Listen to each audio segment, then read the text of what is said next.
The champagne glass slipped from my trembling fingers, shattering against the marble floor of the country club ballroom.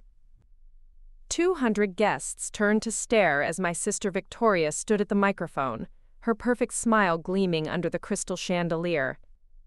"And let's be honest," she continued, her voice carrying that familiar condescending tone, "I've always been the successful one in the family. Poor Maya here is still trying to figure out what she wants to be when she grows up." The laughter that followed felt like daggers piercing my chest. Then her phone buzzed on the podium. The text message that appeared on the screen would change everything we thought we knew about success, family, and the lies we tell ourselves. Before we jump back in, tell us where you're tuning in from, and if this story touches you, make sure you're subscribed, because tomorrow, I've saved something extra special for you. My name is Maya, and I'm 28 years old.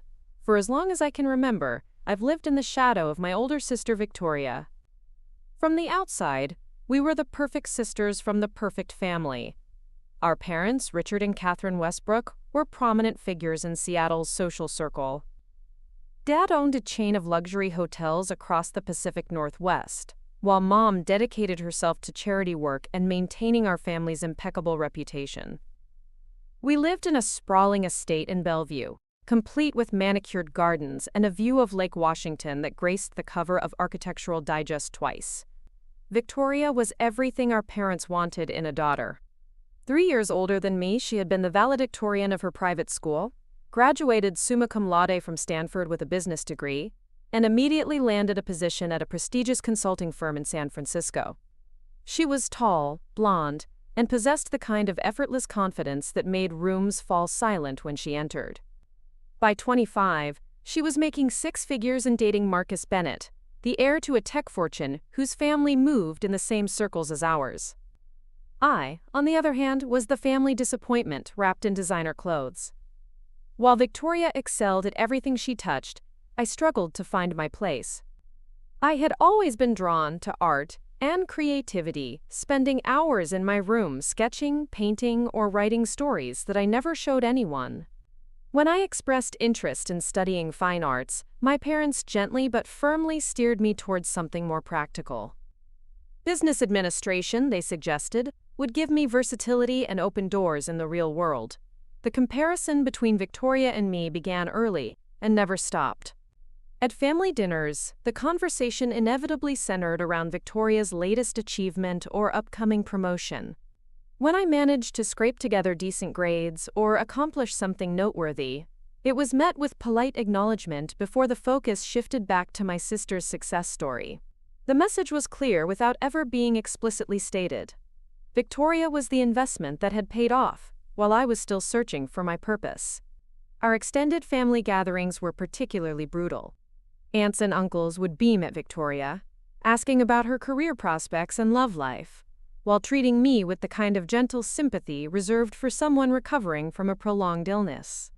"Maya is still exploring her options," became my mother's standard response when people inquired about my future plans. The phrase stung every time, a reminder that at 25, then 26, then 27, I was still seen as someone who hadn't figured out life yet. The truth was more complicated than anyone knew. After graduating from the University of Washington with a business degree I had no passion for, I had tried various entry-level positions at different companies.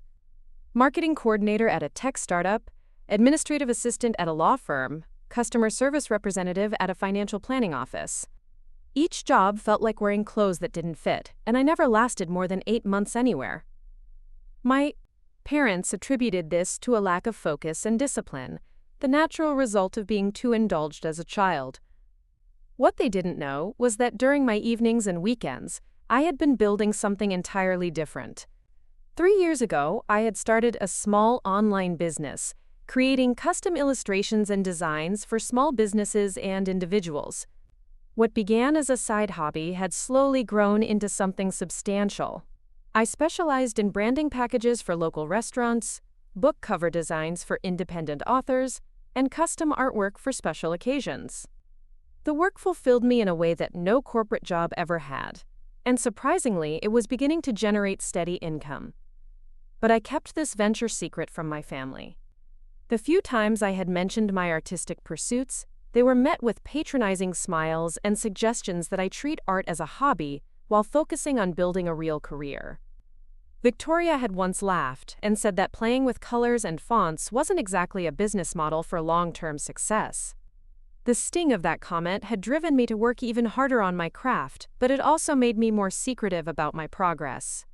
Living at home at 28 wasn't helping my case for independence. After my last corporate job ended, I had moved back into my childhood bedroom, ostensibly to save money while I figured out my next move.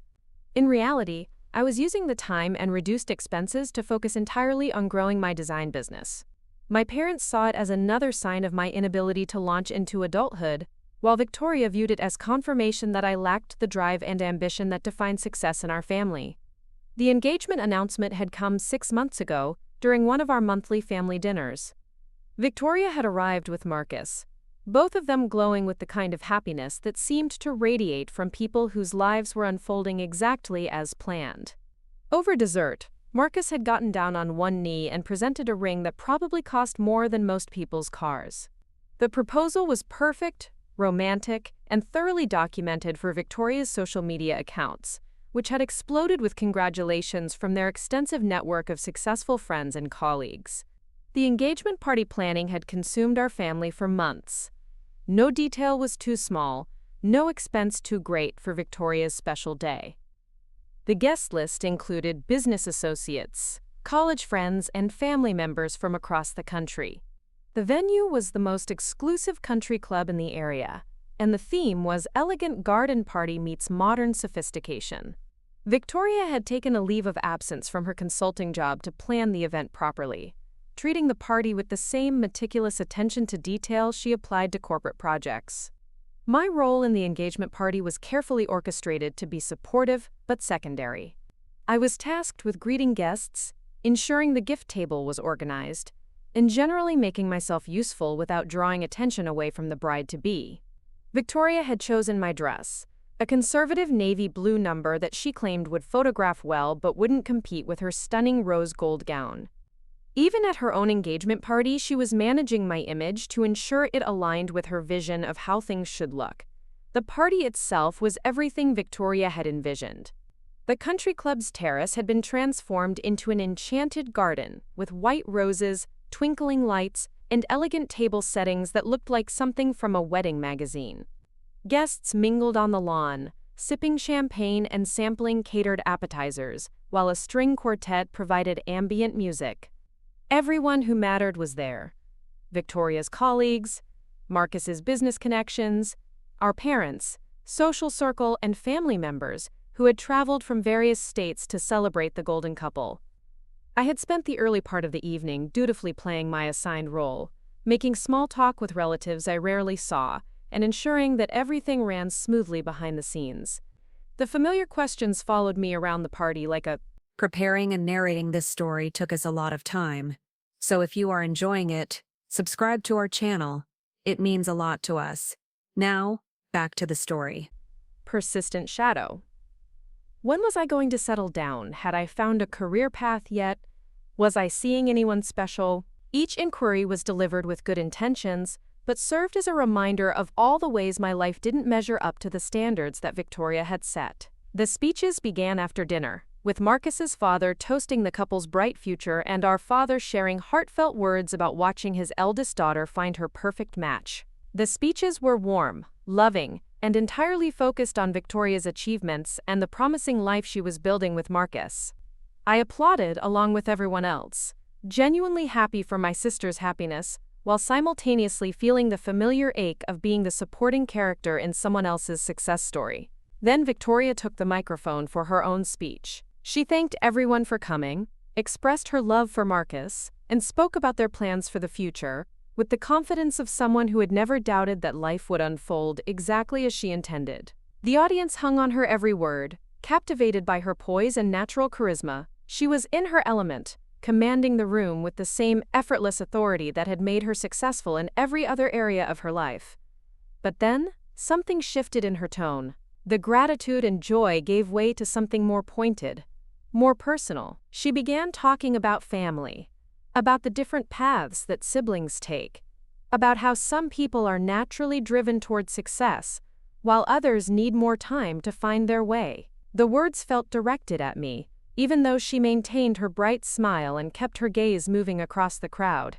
Growing up, people always asked which sister was the smart one, which one was the pretty one, which one would be successful. Victoria continued, her voice carrying easily across the silent terrace. Well, I think the answer is pretty clear now. The laughter that followed was uncomfortable, uncertain. Some guests seemed unsure whether this was meant to be funny, or if they were witnessing something more complicated. I mean, let's be honest, she said, her eyes finally finding mine across the room. I've always been the successful one in the family. Poor Maya here is still trying to figure out what she wants to be when she grows up. The champagne glass I had been holding slipped from my fingers, crashing against the marble floor with a sound that seemed to echo through the sudden silence. The humiliation washed over me in waves. 200 guests were staring, some with pity, others with the kind of uncomfortable fascination that people have when witnessing a family drama unfold in public. My parents looked mortified, not at Victoria's cruelty, but at the scene being created at their perfect party. I could feel my face burning with shame and anger, the familiar cocktail of emotions that had defined so many family gatherings over the years. But then, as Victoria basked in the uncomfortable laughter and prepared to continue her speech, her phone buzzed on the podium where she had placed it next to the microphone. The sound was amplified through the sound system, a jarring electronic interruption to her moment of triumph. She glanced down at the screen, and her expression changed instantly. The confident smile faltered, replaced by confusion, then concern, then something approaching panic.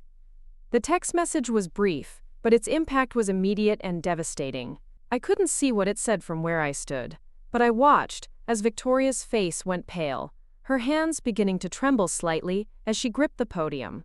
The assembled guests waited expectantly for her to continue her speech, unaware that whatever had appeared on that screen was about to shatter the perfect image she had spent a lifetime constructing. Marcus noticed the change first, moving toward the podium with concern written across his face.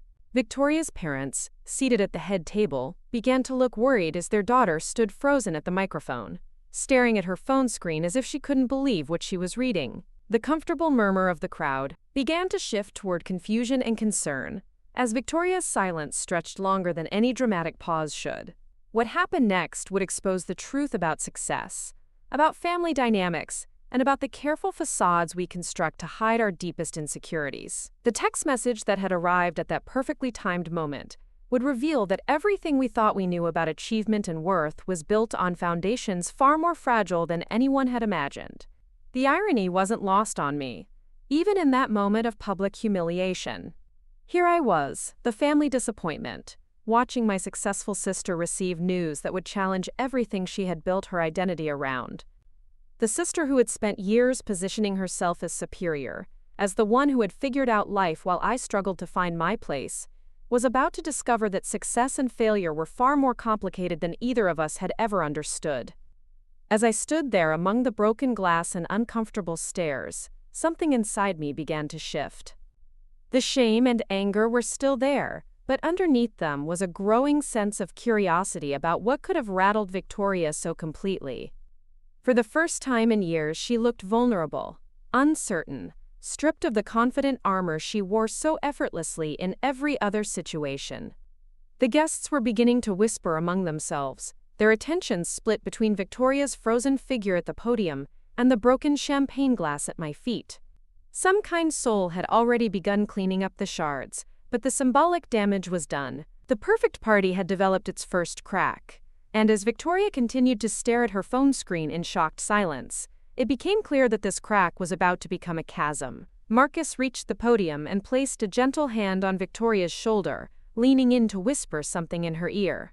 She shook her head slightly, still staring at the phone, as if movement might make the message disappear or change its contents. The string quartet, uncertain whether to continue playing or stop, let their music fade into an awkward silence that made every whisper and shuffle of feet audible across the terrace. Our parents were on their feet now, making their way toward the podium, with the kind of forced calm that came from years of managing social situations and maintaining appearances. But even their practiced composure couldn't hide the concern in their eyes. as they watched their golden daughter struggle to regain her footing in front of everyone who mattered in their social and professional circles. The moment stretched like a held breath, pregnant with the potential for revelation, for embarrassment, for the kind of family drama that would be discussed in whispers for months to come.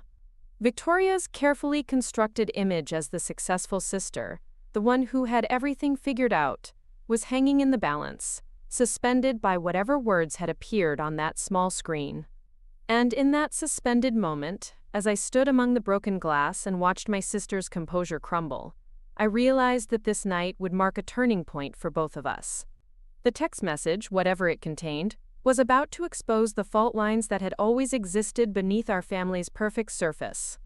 The successful sister and the disappointment were about to discover that their roles weren't as fixed as everyone had assumed. The evening that had begun as Victoria's triumph was transforming into something entirely different, something that would force all of us to confront the truth about success, family, and the stories we tell ourselves about who we are and what we're worth. As the silence stretched and Victoria's hands continued to tremble, I found myself holding my breath, waiting to see what would emerge from the wreckage of this perfect party. The foundation of our family dynamic, built on years of comparison and assumption, was about to be tested in the most public way possible. And as uncomfortable as the moment was, as humiliated as I felt standing there in my carefully chosen navy dress, among the broken glass, I couldn't shake the feeling that whatever was coming next might finally reveal the truth that had been hidden beneath years of careful performance and managed expectations. Victoria's phone buzzed again, and this time she looked up from the screen with an expression I had never seen before. The confident, successful sister, who had just publicly humiliated me, was gone, replaced by someone who looked lost, confused, and suddenly very much in need of the kind of support she had never thought she would require. The tables were about to turn in ways none of us could have predicted, and the real story of success and failure in our family was about to begin. Victoria's second phone buzz seemed to echo through the sound system, amplifying the tension that had settled over the country club terrace like a heavy blanket. She finally looked up from the screen, her face drained of color, and I watched as 28 years of sibling dynamics shifted in real time. The sister who had just moments ago declared herself the successful one now appeared fragile, almost childlike in her confusion. Marcus reached for her arm, his voice barely audible through the microphone as he whispered urgent questions. Victoria shook her head repeatedly, clutching the phone to her chest as if she could somehow shield its contents from the world. The guests had moved beyond polite murmuring into outright concern, with several people rising from their seats to get a better view of the unfolding drama. "Victoria, sweetheart," our mother's voice carried across the terrace as she approached the podium with practiced grace, her social hostess instincts kicking in to salvage what remained of the evening. "Perhaps we should take a moment to compose ourselves before continuing with the festivities." But Victoria seemed incapable of moving. She stood frozen at the microphone, staring out at the crowd as if seeing them for the first time. The confident woman who had commanded boardrooms and dinner parties alike had been replaced by someone who looked utterly lost. The transformation was so complete, so jarring, that even I felt a stab of sympathy for her, despite the humiliation she had just inflicted on me. "I need to..." Victoria started, then stopped, her voice cracking slightly. She looked down at the phone again, then back at the crowd. "I need to make a call. I'm sorry, this can't wait." Without another word, she stepped away from the podium, leaving Marcus to face the confused guests alone. The string quartet, finally receiving some direction from our frazzled event coordinator, began playing again, but the damage was done. The perfect engagement party had devolved into whispered speculation and concerned glances. I found myself moving almost involuntarily toward the main building, drawn by a mixture of curiosity and genuine concern. Whatever had arrived on Victoria's phone had shattered her composure so completely that I couldn't ignore it, even after her public attack on my character. Family dynamics are complicated that way. You can be furious with someone and still worry about them in the same breath. I followed at a distance as Victoria hurried through the country club's elegant hallways, her rose gold gown trailing behind her like liquid metal. She pushed through the doors to the ladies' lounge, and after a moment's hesitation I followed. The lounge was empty, except for an elderly woman touching up her lipstick at the vanity, who took one look at Victoria's distressed state and quickly excused herself. Victoria was pacing the length of the marble-tiled room, phone pressed to her ear, her free hand gesturing wildly as she spoke in hushed, urgent tones.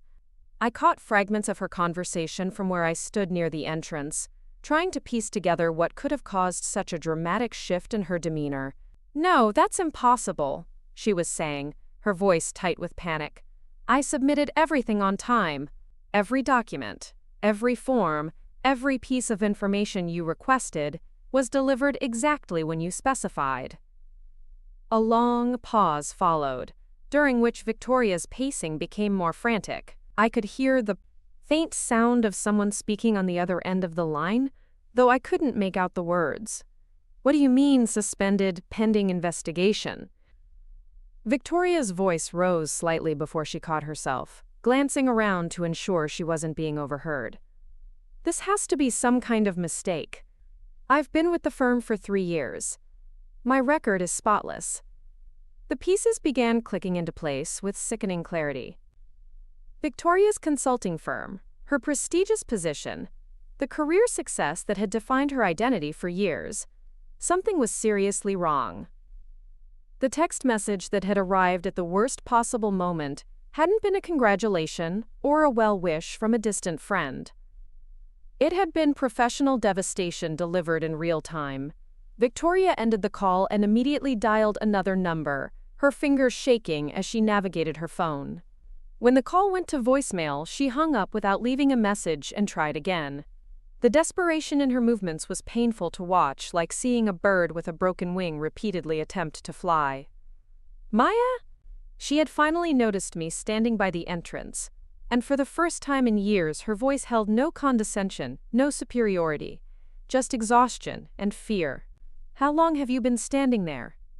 "Long enough," I said quietly, stepping further into the lounge. "Victoria, what's happening?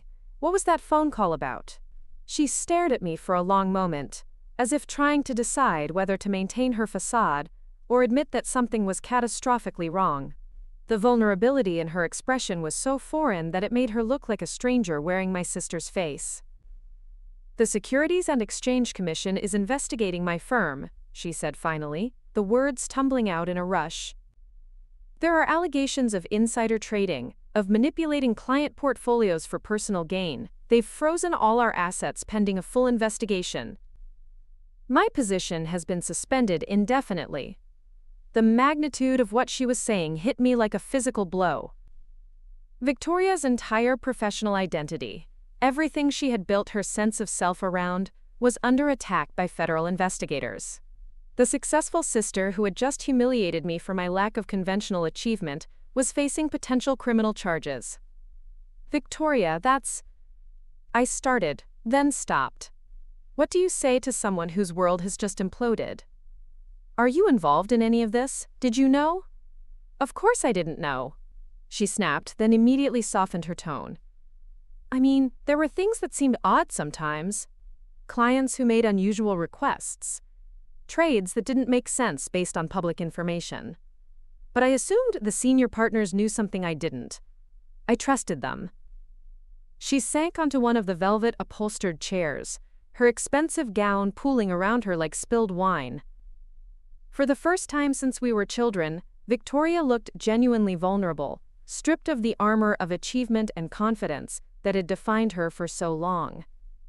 "The text was from my direct supervisor," she continued, staring at her phone as if it might offer some escape from reality. "She said the FBI raided our offices this afternoon. They seized everything: computers, files, client records. Anyone who worked on the accounts in question is being investigated as a potential co-conspirator. The irony of the situation wasn't lost on either of us." Less than 10 minutes ago, Victoria had publicly declared herself the successful one, while painting me as a directionless failure. Now she was facing potential federal charges while I stood there, as the only family member who might understand what it felt like to have your life suddenly upended. "There's more," Victoria said, her voice barely above a whisper. "The firm's retirement fund, our investment accounts, even the signing bonuses we received, it's all frozen." I can't access any of my savings. And they're talking about potential asset forfeiture if anyone is found guilty. The full scope of the disaster was becoming clear. Victoria hadn't just lost her job, she had potentially lost everything she had worked for, everything that had made her feel superior to the rest of us. The financial security that had allowed her to look down on my unstable career path was gone, possibly forever. "What about Marcus?" I asked, glancing toward the door. "Does he know?" Victoria shook her head. "Not yet. I couldn't. How do you tell your fiancé that you might be facing federal charges? That the woman he's planning to marry could be a criminal?" Tears welled in her eyes, threatening to destroy what remained of her carefully applied makeup. The country club's hallways seemed quieter now, the sounds of the engagement party muffled by thick walls and heavy doors. Somewhere outside, 200 guests were probably wondering what had happened to the bride-to-be, whether the evening would resume, or if they should begin making their excuses and heading home. "Victoria," I said carefully, "you need to tell Marcus what's happening. And Mom and Dad, they'll find out eventually anyway, and it's better coming from you." She nodded mechanically, but I could see the terror in her eyes at the thought of revealing this information to the people whose approval and admiration she had spent her entire life cultivating. The golden daughter was about to become the family scandal, and the adjustment would be brutal for everyone involved. "I keep thinking this is some kind of nightmare," Victoria said, her voice hollow, "that I'll wake up and everything will be back to normal. The investigation will be a mistake, the firm will be cleared, and my life will go back to the way it was supposed to be." But even as she spoke the words, we both knew they weren't true. Federal investigations didn't happen overnight, and they didn't target innocent companies or employees. Someone at Victoria's firm had been engaged in serious financial crimes, and whether she was guilty or simply caught in the crossfire, her career in consulting was effectively over. The sound of footsteps in the hallway interrupted our conversation. Marcus appeared in the doorway, his face creased with worry and confusion. Behind him, I could see our parents approaching with the determined stride of people accustomed to solving problems through sheer force of will. "Victoria, sweetheart, what's going on?" Marcus asked, rushing to her side. "You've been gone for 20 minutes. People are starting to ask questions." Victoria looked up at him, and I watched as she made the decision to stop hiding from reality. The woman who had built her life on appearing perfect and in control was about to admit that everything was falling apart.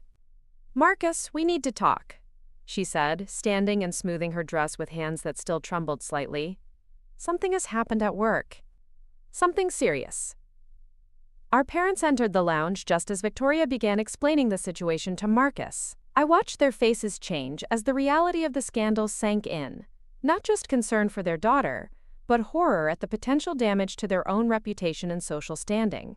The Westbrook name, which had opened doors and commanded respect in Seattle's elite circles, was about to become associated with federal investigation and potential criminal activity. "This is impossible," our father said, his voice tight with controlled anger. "There must be some mistake. Victoria would never be involved in anything illegal or unethical." "Of course she wouldn't," our mother added quickly, though her eyes were already calculating the social damage control that would be necessary. "We'll hire the best lawyers money can buy. This will all be resolved quickly and quietly." But Victoria was shaking her head, her expression resigned. "Dad, you don't understand. This isn't the kind of thing that gets resolved quietly. The SEC doesn't investigate firms unless they have substantial evidence of wrongdoing. Even if I'm completely innocent, my career is over. No reputable firm will hire someone who's been part of a federal investigation." The silence that followed was profound. For a family accustomed to solving problems through connections, influence, and financial resources, the idea that some situations couldn't be managed or controlled was almost incomprehensible. Marcus, to his credit, was the first to break the silence. "Victoria, whatever this is, we'll face it together. The engagement, the wedding plans, none of that changes anything between us." I saw a flicker of relief cross Victoria's face, followed immediately by fresh worry. "Marcus, you don't understand what this could mean. If the investigation goes badly, I could face criminal charges. There could be trials, media attention, prison time. Are you really prepared for that?" The question hung in the air like a challenge. Marcus's family moved in the same social circles as ours, with the same emphasis on reputation and respectability. A federal investigation would test those relationships in ways none of us had ever imagined. "We should return to the party," our mother said finally, her hostess instincts overriding her personal turmoil. "People will start speculating if we're all absent much longer. We can address this properly tomorrow, when we've had time to process the situation and consult with legal counsel." But Victoria was already shaking her head. "Mom, I can't go back out there and pretend everything is fine. Not after what just happened. And not with this hanging over me. The party is over." The admission marked a fundamental shift in our family dynamic. Victoria, who had always been the one to maintain appearances and excel in social situations, was acknowledging that some situations were beyond her ability to manage or control. The perfect engagement party, like her perfect career, was officially ruined. Our father, however, wasn't ready to concede defeat. "Victoria, you're being dramatic. This investigation doesn't mean anything until proven otherwise. You're innocent until proven guilty, and I refuse to let unfounded allegations destroy our family's reputation." "Dad, the FBI raided my office building this afternoon," Victoria said, her voice rising slightly. "They arrested my supervisor and at least 2 senior partners. This isn't some minor regulatory issue that will blow over. This is a major federal case, and I'm potentially a target." The weight of her words seemed to settle over our parents like a physical burden.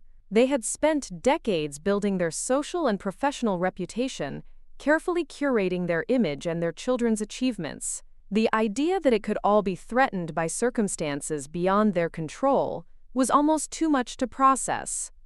"What do we tell people?"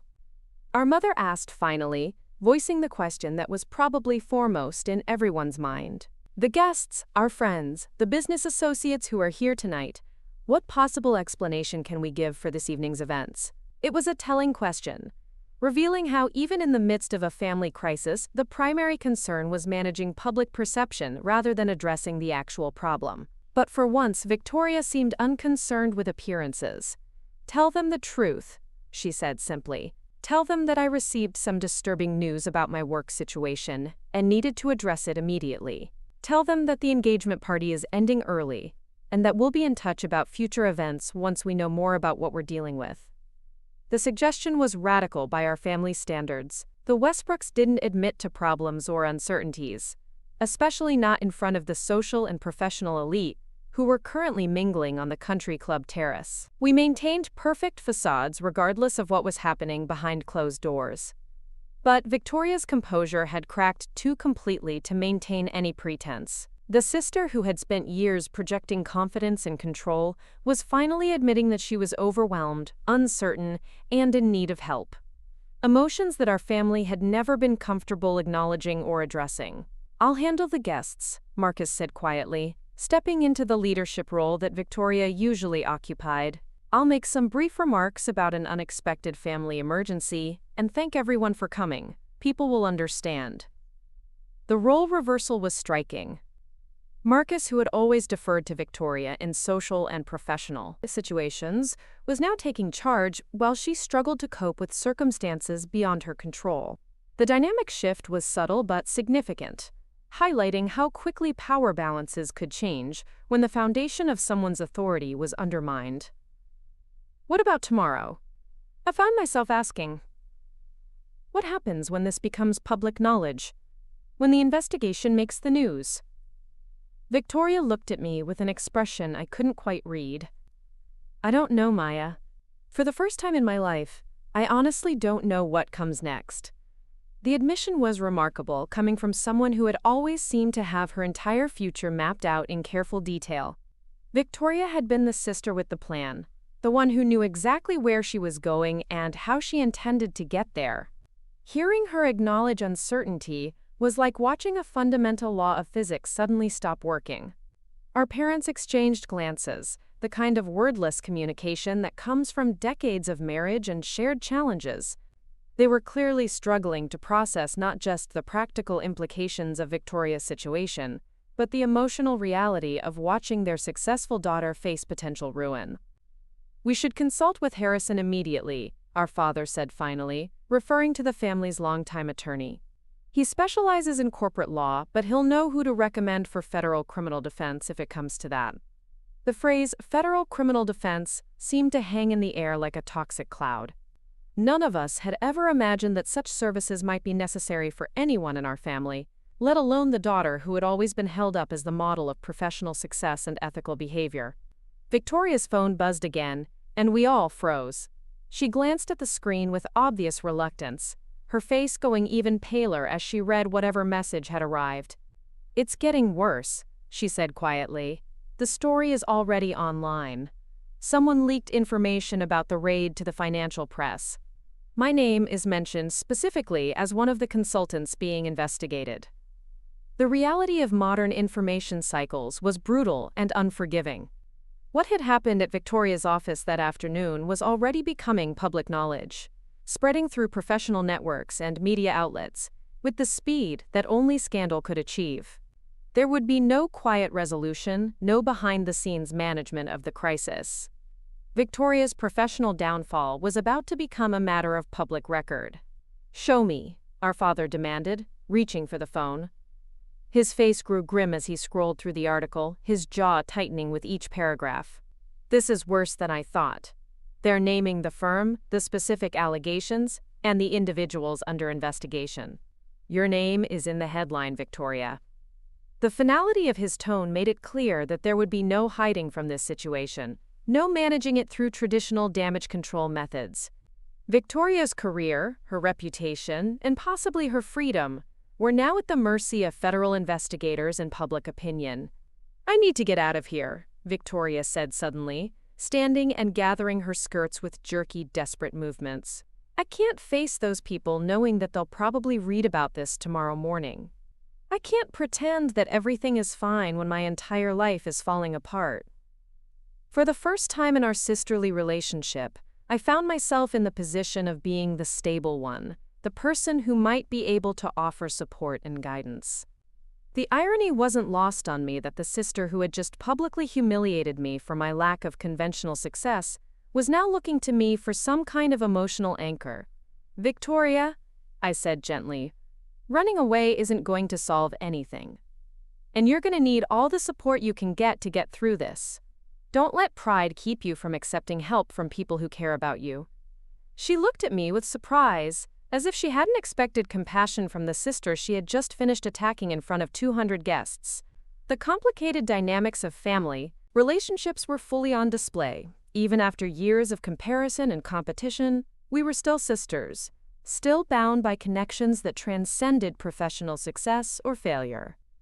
"Why are you being nice to me?" Victoria asked, her voice small and confused. "After what I said out there, after how I've treated you all these years, why aren't you enjoying watching me fall apart?" The question revealed more about Victoria's worldview than she probably realized. She had approached relationships as competitions, assuming that other people's failures would naturally bring me satisfaction. The idea that I might feel sympathy for her pain, despite our complicated history, seemed genuinely puzzling to her. "Because you're my sister," I said simply. "And because I know what it feels like when your life doesn't turn out the way you planned. Maybe we're more alike than either of us realized." The truth of that statement seemed to hit Victoria like a physical blow. For years, she had defined herself in opposition to me, the successful sister versus the struggling one, the focused achiever versus the directionless dreamer. The possibility that our paths might not be as different as she had believed challenged everything she thought she knew about our relationship and herself. Marcus cleared his throat, drawing our attention back to the immediate crisis. "I think we should go home," he said quietly. "All of us. Let people speculate if they want to, but Victoria needs space to process this, and we need time to figure out what comes next." The suggestion made sense, but it also marked the official end of what was supposed to have been Victoria's triumph.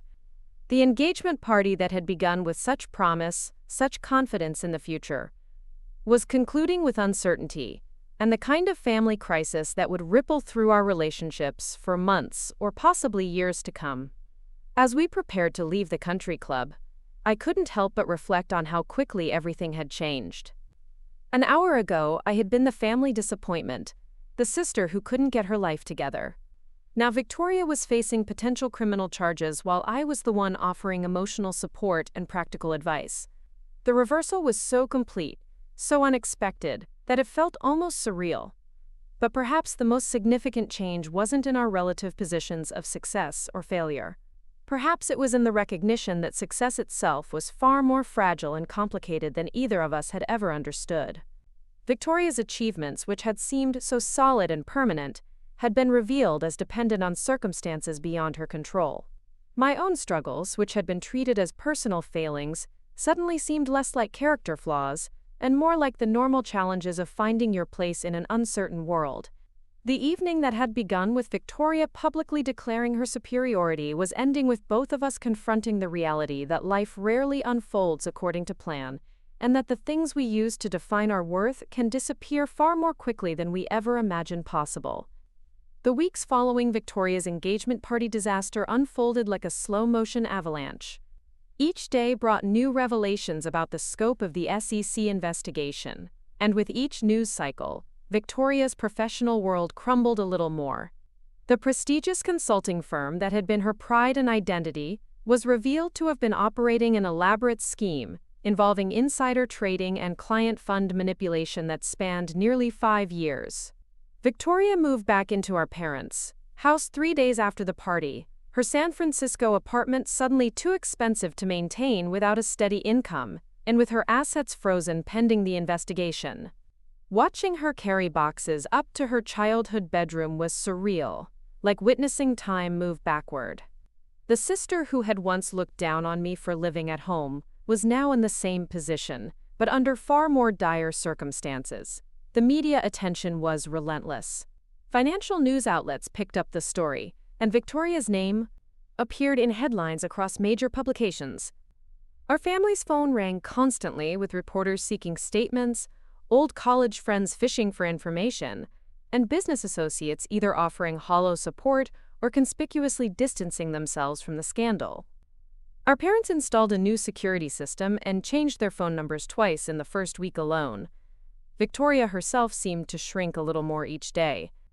The confident woman who had commanded boardrooms and social gatherings was replaced by someone who rarely left her room before noon and flinched every time her phone rang.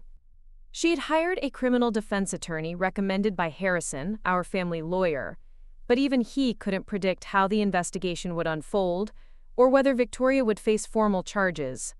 Marcus surprised everyone by standing firm in his support, though their relationship underwent a fundamental shift. The easy dynamic they had shared, built on mutual success and shared social status, evolved into something more complex and challenging. Marcus took over most of the practical aspects of dealing with the crisis, handling media inquiries and coordinating with Victoria's legal team while she struggled to cope with the emotional fallout. "I don't know who I am if I'm not successful," Victoria confided to me one evening as we sat in the garden behind our parents' house. It was the first real conversation we had shared since childhood, stripped of competition and pretense by the magnitude of her crisis. "Everything I've built my identity around is gone. My job, my reputation, my financial independence, it's all just vanished." The vulnerability in her voice was heartbreaking. For someone who had spent her entire adult life defining herself through achievement and external validation, the loss of professional status was devastating in ways that went far deeper than mere embarrassment or inconvenience. Victoria was experiencing an identity crisis that challenged everything she had believed about herself and her place in the world. "Maybe that's not entirely a bad thing," I said carefully, testing the waters of this new dynamic between us. "Maybe this is an opportunity to figure out who you are beyond your job title and bank account balance." Victoria looked at me with the same expression she might have worn if I had suggested she learn to fly. The concept of identity existing independent of professional achievement was foreign to her worldview, incomprehensible after years of measuring self-worth through external metrics. During those difficult weeks, I found myself in the unexpected position of being the family's emotional anchor. While our parents focused on legal strategies and damage control, and Marcus handled practical matters, I was the one Victoria turned to when she needed someone to listen without judgment or advice. The irony wasn't lost on either of us that the sister she had always dismissed was now providing the stability she desperately needed. My own secret business had continued growing throughout the chaos surrounding Victoria's situation. The custom illustration work that I had kept hidden from my family was now generating enough income to cover my basic expenses and even build some savings.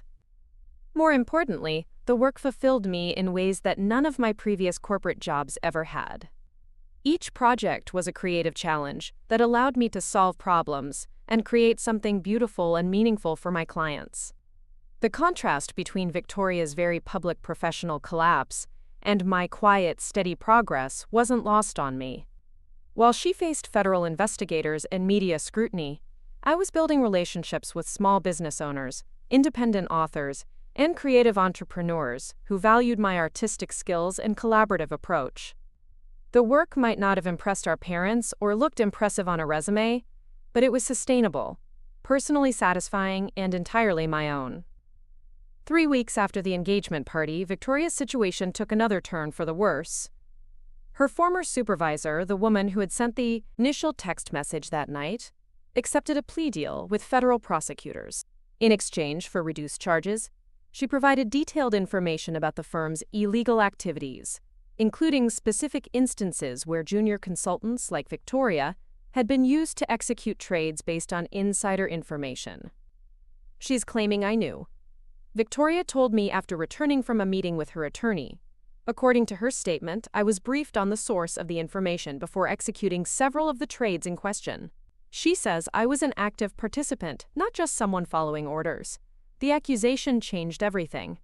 What had initially appeared to be a case of an innocent employee caught up in her superiors, criminal activity was now looking like potential conspiracy charges. Victoria's attorney was no longer talking about clearing her name quickly. Instead, he was discussing plea negotiations and the possibility of prison time. Our parents' response to this development revealed the true nature of their priorities. Rather than focusing primarily on Victoria's emotional well-being or the possibility of their daughter facing incarceration, they were consumed with protecting the family's reputation and social standing. They hired a public relations firm to manage the media narrative and began quietly reaching out to their social circle to gauge which relationships might survive the scandal. "We're going to get through this," our father declared during one of the family strategy sessions that had become a nightly ritual. "The Westbrook name has weathered challenges before, and it will weather this one. We just need to be smart about how we handle things moving forward." But Victoria was no longer interested in strategic thinking or reputation management. The sister who had once been the family's golden child was struggling with basic tasks like getting dressed in the morning and eating regular meals. The weight of potential criminal charges, combined with the complete destruction of her professional identity, had pushed her into a depression that no amount of family strategy could address. "I keep thinking about that night," she said to me one afternoon as we walked through the neighborhood where we had grown up. "About what I said to you in front of all those people. I was so cruel, so confident that I had everything figured out while you were still struggling." The apology had been building for weeks, but hearing it spoken aloud was still powerful. Victoria had never acknowledged her treatment of me before, never admitted that her success had been used as a weapon against my perceived failures. The recognition of that cruelty was painful but necessary for both of us. "I think I needed to tear you down to feel secure about my own position," she continued, her voice barely above a whisper. "It was easier to focus on your struggles than to acknowledge how precarious my own situation really was. Maybe part of me always knew that my success wasn't as solid as I pretended it was." The insight revealed a level of self-awareness that Victoria had never demonstrated before.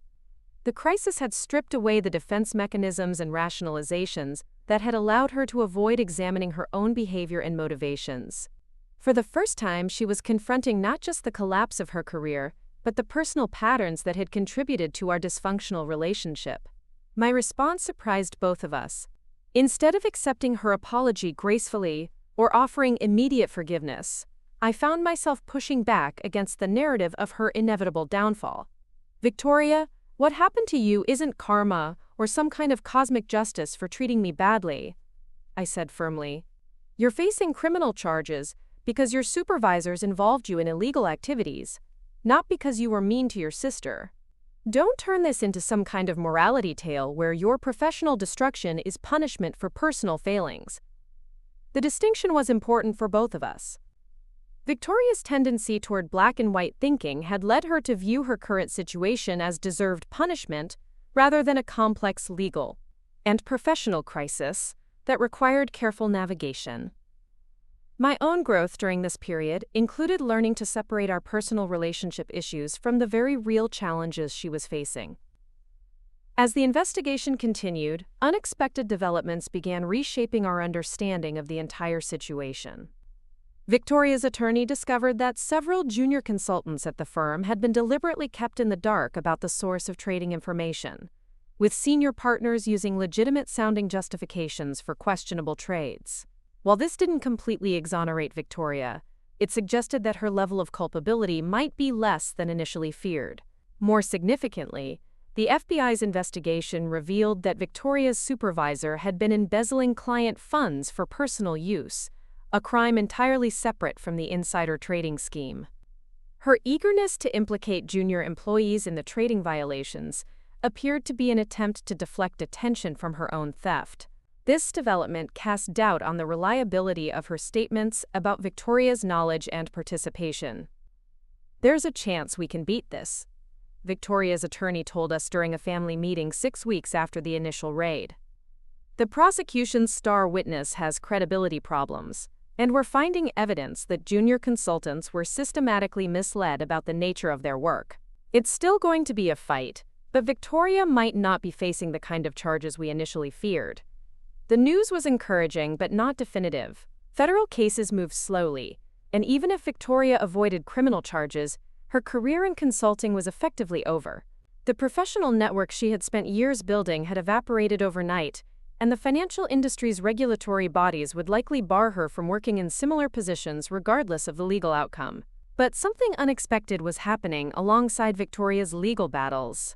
As she struggled to cope with the destruction of her old life, she began exploring aspects of herself that had been suppressed by years of relentless professional focus. She started reading again, not business journals and market analyses, but novels and poetry that she had abandoned in college. She began taking long walks, cooking elaborate meals, and even started sketching, something she hadn't done since high school. "I forgot how much I enjoyed creating things," she admitted one evening as she showed me a surprisingly accomplished drawing of the garden where we had been having our conversations. "I was so focused on climbing the corporate ladder that I stopped doing anything that wasn't directly related to advancing my career." The revelation was profound for someone who had defined herself entirely through professional achievement. Victoria was discovering that her identity could exist independent of her job title, that she had interests and talents that had nothing to do with consulting or financial analysis. The forced hiatus from her career was revealing aspects of her personality that had been dormant for years.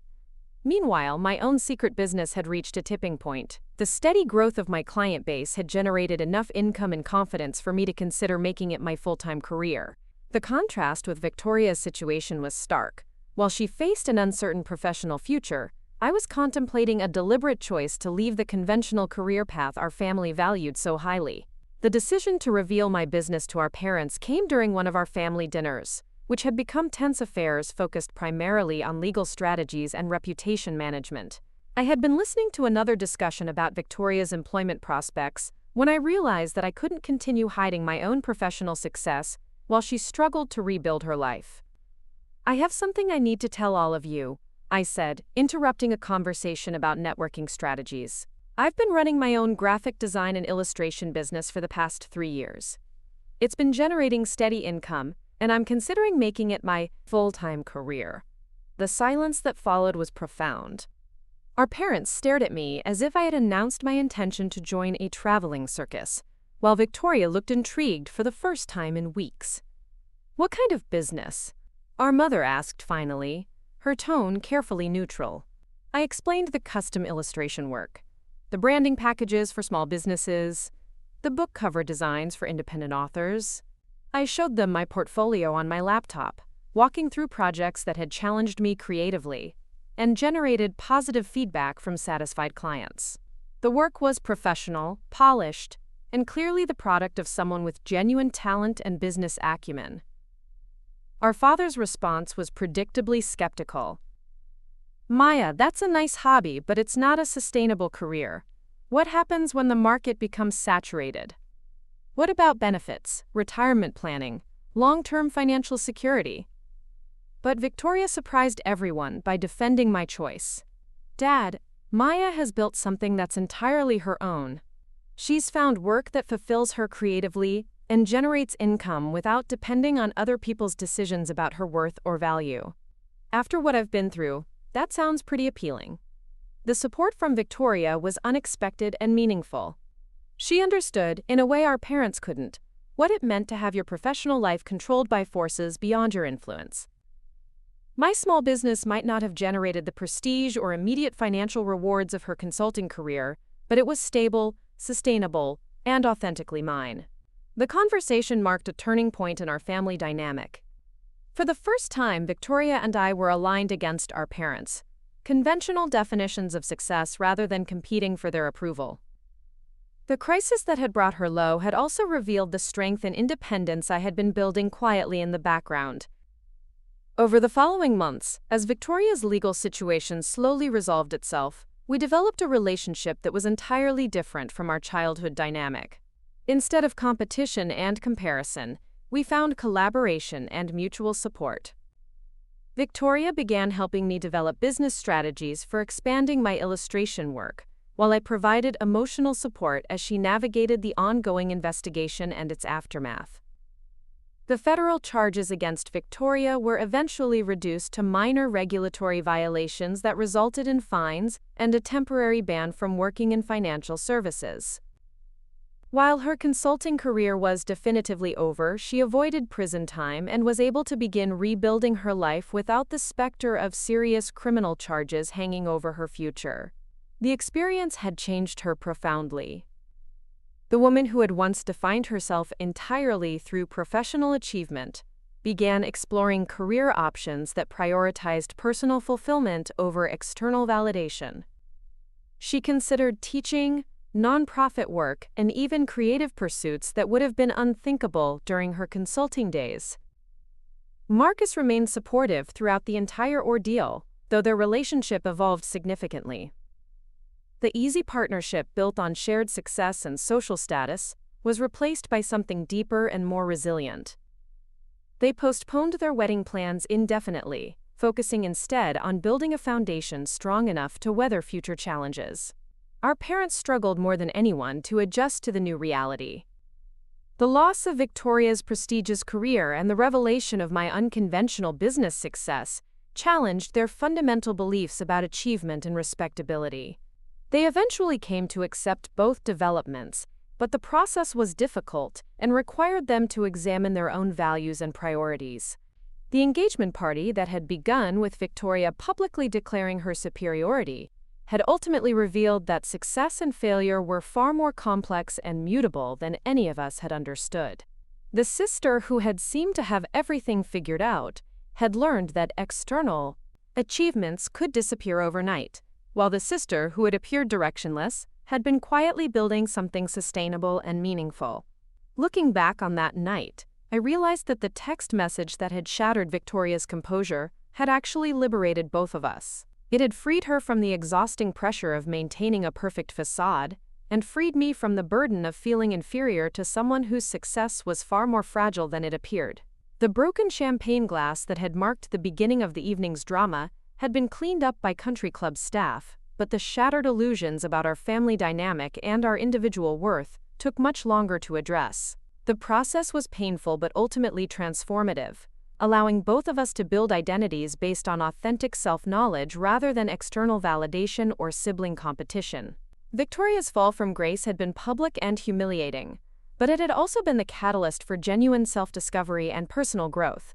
My own quiet success had finally been acknowledged and respected, validating years of work that had been dismissed as mere hobby. The dramatic reversal of our positions had taught us both that worth isn't determined by job titles or bank account balances, but by resilience, authenticity, and the courage to rebuild when everything falls apart. The sisters who had spent years competing for approval and recognition had finally learned that the most meaningful success comes from understanding and accepting yourself, regardless of how your achievements compare to others. The engagement party disaster had destroyed Victoria's perfect life, but it had also created space for both of us to build something more honest, more sustainable, and ultimately more fulfilling. 2 years later, Victoria was working as a program coordinator for a nonprofit focused on financial literacy, earning a fraction of her former salary, but finding deep satisfaction in work that actually helped people. I had expanded my illustration business into a small creative agency, working with a team of freelancers on larger branding projects. Neither of our careers would have impressed our parents, social circle, but both of us were happier and more fulfilled than we had ever been during our years of conventional success. The engagement party that had marked the end of Victoria's old life had also marked the beginning of something better for both of us. The text message that had destroyed her carefully constructed image had ultimately revealed that our worth as individuals and as sisters had nothing to do with external achievements or family expectations. We had finally learned to value ourselves and each other for who we actually were, rather than who we thought we were supposed to be. Up next, you've got 2 more standout stories right on your screen. If this one hit the mark, you won't want to pass these up. Just click and check them out.